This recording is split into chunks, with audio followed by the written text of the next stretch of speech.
Mesdames, Messieurs, chers invités, chers amis, au nom de toute la communauté éducative de l'Institut Saint-Henri, je vous souhaite la bienvenue et vous remercie chaleureusement d'avoir répondu à notre invitation.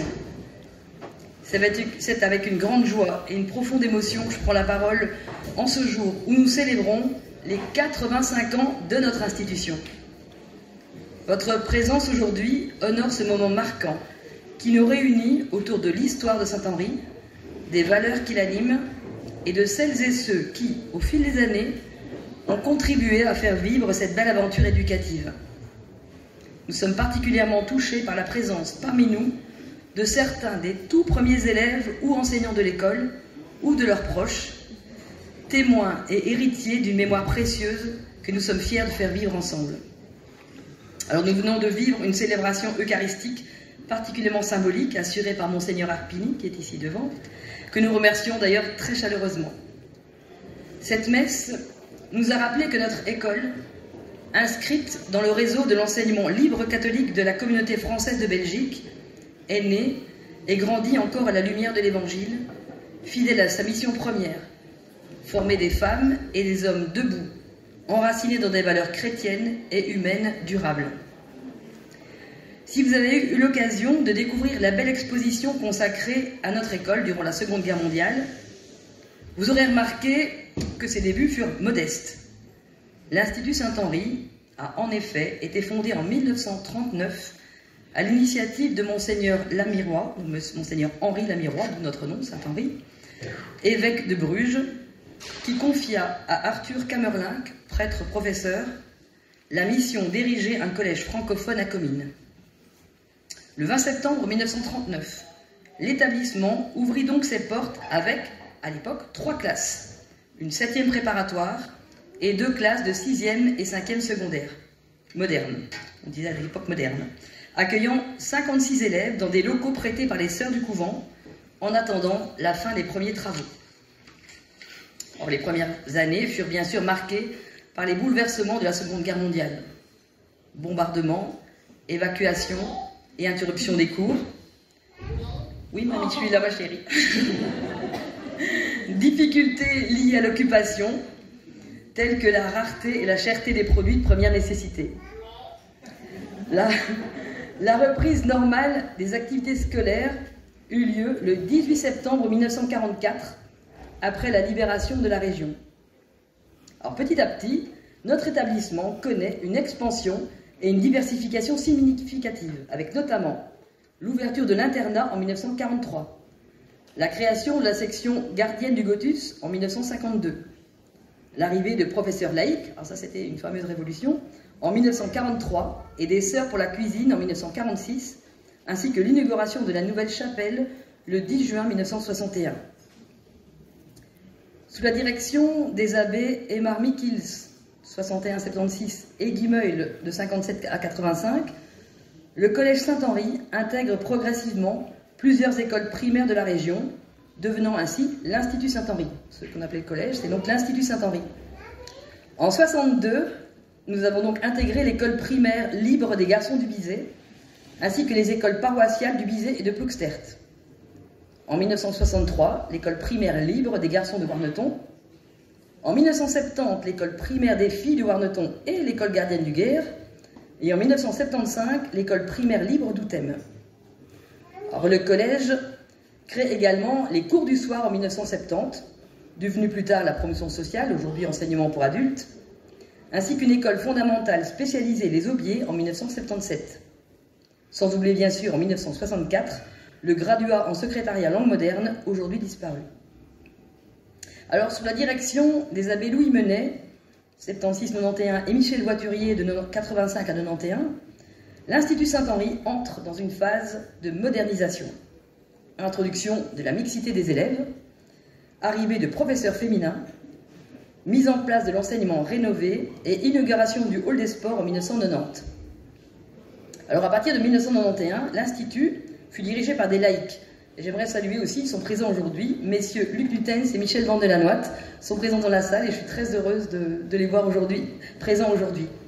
Donc l'Institut dirigé par nos premiers laïcs continue de se développer avec une population scolaire avoisinant les 2500 élèves répartis entre les sections maternelles, primaires, secondaires et promotion sociale. On est loin des 56 du départ, 2500 élèves. Grâce à l'ajout progressif de nouvelles options, Saint-Henri devient ainsi l'établissement polyvalent que vous connaissez et dont nous sommes fiers, très fiers. Nous sommes fiers en effet, fiers de faire partie d'une école qui, depuis 85 ans, a traversé les épreuves de la guerre, a accompagné les mutations de la société et a su rester fidèle à l'esprit de ses fondateurs, c'est-à-dire un esprit de rigueur, d'écoute, de bienveillance et d'ouverture.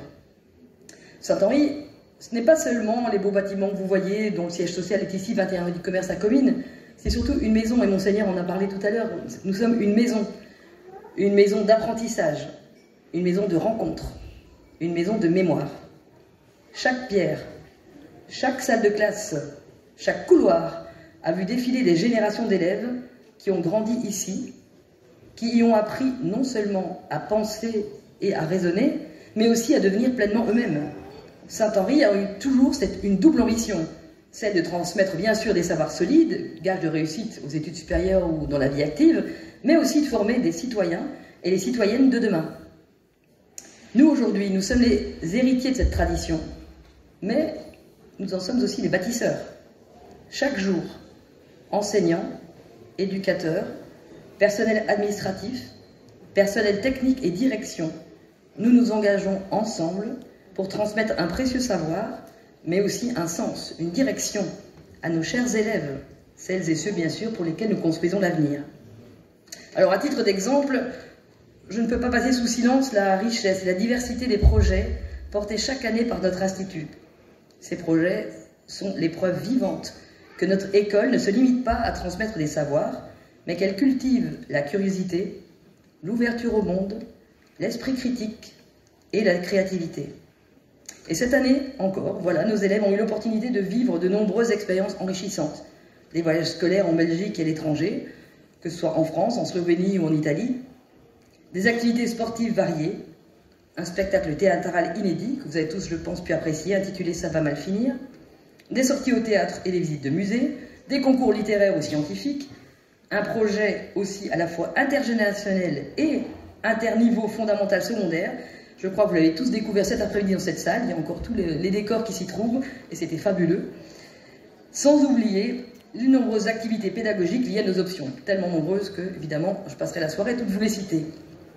Et tous ces projets, toutes ces activités témoignent de notre volonté de préparer nos élèves à devenir des adultes responsables, ouverts, curieux du monde qui les entoure et confiants en leur avenir.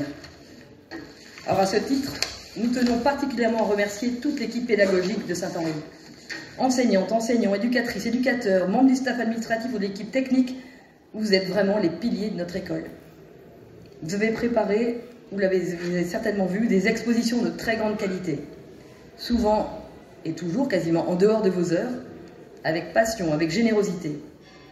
Vous avez encadré les activités culturelles, sportives, théâtrales et tant d'autres, avec professionnalisme et dévouement. Vous vous êtes investi aussi aujourd'hui dans l'organisation logistique de cette journée d'anniversaire, toujours avec le souci du détail et bien sûr de la réussite collective. Alors je souhaite aussi adresser un merci chaleureux à tous les amis de Saint-Henri. Vous êtes nombreux aujourd'hui, ou ceux qui sont présents, mais aussi ceux qui ont pris le temps de nous écrire, qui ont pris le temps de nous envoyer une pensée ou un témoignage. Alors, je pense en particulier à M. Roland Bonte. Je ne sais pas si vous le savez, mais c'est notre premier élève inscrit à Saint-Henri. Il aura 100 ans en novembre 2025. Et il nous a écrit, il nous a transmis ses sentiments les meilleurs. Alors vous êtes tous nombreux dans la salle, j'aurai le plaisir, j'espère, de vous saluer tout à l'heure. Vous verrez que toutes vos photos de réto vont défiler également. Mais toutes ces marques d'amitié, toutes ces marques de fidélité nous touchent profondément. Elles prouvent vraiment que Saint-Henri vit dans nos cœurs, vit dans nos souvenirs, dans les souvenirs de celles et ceux qui l'ont connu, qui l'ont aimé, qui l'ont soutenu au fil des décennies. Grâce à vous tous, l'esprit de Saint-Henri vit et continuera, nous l'espérons, d'inspirer les générations futures. Vous êtes tous les artisans silencieux de cette belle aventure humaine et éducative. Merci à vous toutes et à tous. Vive Saint-Henri et bon anniversaire à notre école.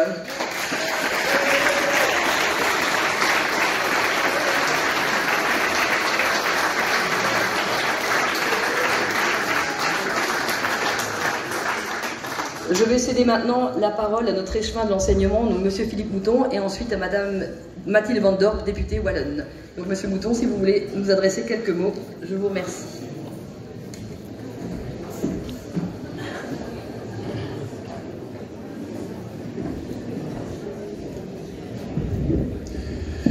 Madame la directrice, merci de me donner cette occasion assez unique, ici après 85 années d'existence de cette école Saint-Henri.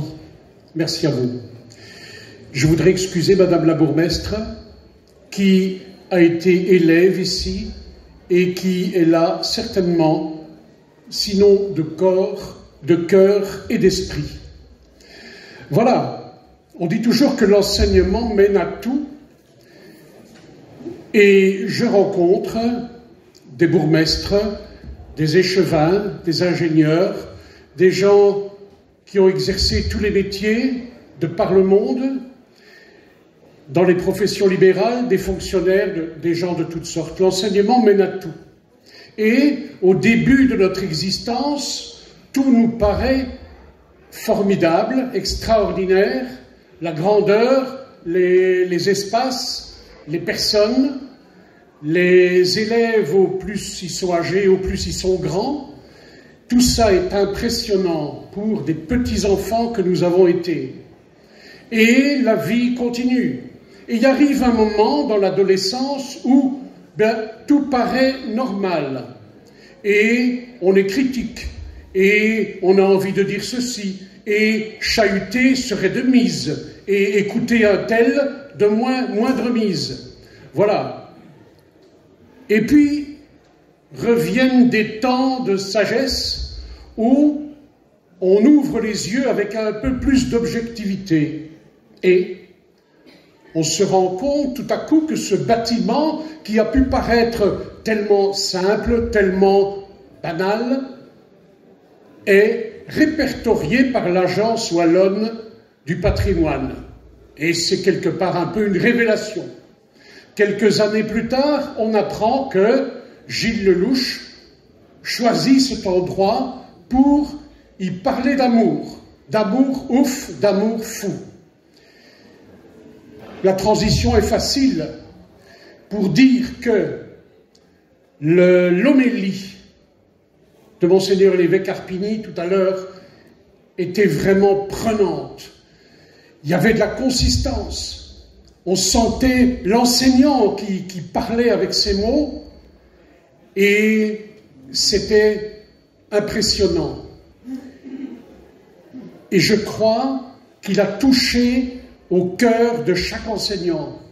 Il n'a pas prononcé ce mot « amour », mais on n'est pas enseignant si on n'aime pas les gens, si on n'aime pas l'enfant, l'adolescent et l'adulte qu'on espère le voir devenir.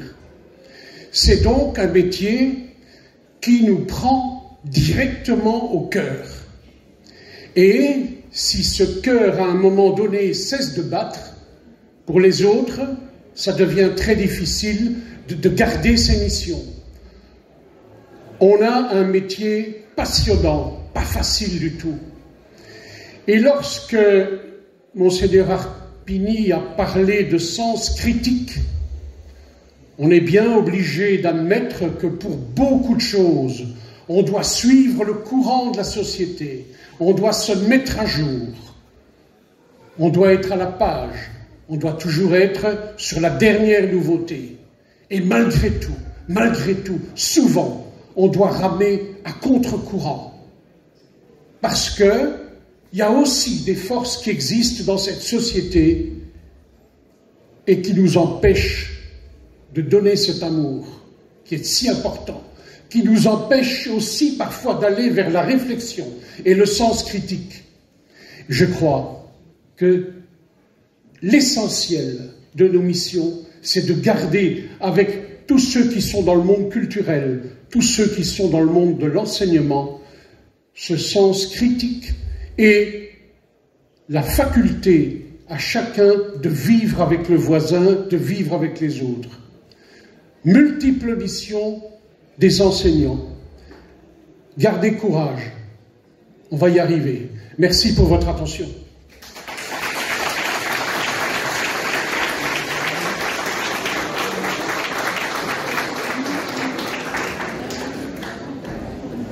Je ne partirai pas sans céder la parole à Madame la députée. Merci.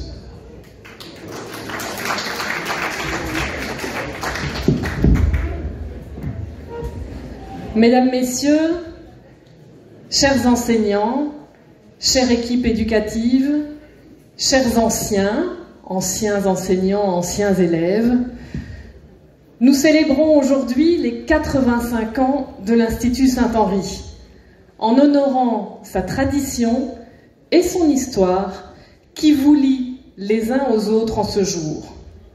C'est en se souvenant de son passé qu'une école peut continuer à écrire la suite de ces belles pages. Jour après jour, d'année en année, depuis des décennies, votre école transmet un savoir et des valeurs à cette jeunesse qui devient, au fil du temps, un membre actif de la société. Cette transmission est un véritable héritage à protéger. Si elle est bien le fruit d'un travail collectif, elle est assurée tous les jours par un acteur clé de l'école, l'enseignant. Car oui, c'est bien vous qui êtes quotidiennement face aux élèves pour les former, les éveiller et les élever. Malheureusement, vous le savez, nous faisons face à une pénurie qui n'est pas propre à notre pays ni à notre région, et je sais trop bien qu'on ne choisit pas cette voie pour un pseudo-confort de vie, mais bien par passion. La preuve en est, si le métier d'enseignant était si confortable, nous n'aurions pas tant de mal à en trouver. Cette passion a besoin et mérite de la reconnaissance et du respect si nous voulons redonner goût à celles et ceux qui pourraient se désintéresser du métier. Il faut assurer la présence d'un maximum d'enseignants passionnés dans les classes pour offrir le meilleur enseignement à notre jeunesse. Alors oui, lorsqu'on fête une école, on célèbre son histoire, ses bâtiments, son architecture, on l'a dit, mais il est surtout primordial d'honorer et de chérir l'humain au cœur de votre projet. La qualité du professeur et de la direction fera la qualité de son école. Enseignante pendant 10 ans, députée maintenant depuis 10 ans aussi, je suis amenée régulièrement à rencontrer de nombreux enseignants et directions au sein de leurs écoles. Je ressens ce qu'il s'y passe, j'entends les nombreuses inquiétudes, et je rappelle à chaque fois que nous ne sommes rien sans vous. Nous avons besoin de vous. Vos élèves et la société ont besoin de vous. À nous d'avoir la capacité de vous entendre et de prendre des mesures pour redonner espoir et envie aux enseignants et futurs enseignants. C'est en ce sens aussi que je continuerai à mener les discussions avec la ministre Glatini et l'ensemble du gouvernement. On sait que Comines a un statut particulier. Lors de l'annonce de la rationalisation du qualifiant sous la ministre Désir, les 3 directions se sont mobilisées et ont emmené dans leur combat la bourgmestre et moi-même. Si aujourd'hui vous n'avez pas encore été entendu, sachez que vous pouvez compter sur moi, qui ai la chance de connaître votre réalité cominoise, pour continuer à défendre l'exception pour votre belle commune, qui se justifie par votre situation géographique atypique, mais aussi par une réalité notamment en termes de mobilité incomparable à un autre territoire. Comines ne peut être comparée au Luxembourg, comme j'ai pu l'entendre, et je ne manquerai pas de le rappeler au Parlement de la Fédération Wallonie-Bruxelles. Pour conclure, vous le savez, lorsqu'on fête un anniversaire, on fête aussi un renouvellement. C'est aussi la preuve de sa vitalité et de sa volonté à envisager un avenir grâce et avec vous. Gardez cette passion d'enseigner comme une force, comme un super pouvoir pour former la société de demain. Pour ça, je vous remercie avec sincérité et reconnaissance. Longue vie à Saint-Henri, bon vent à vous.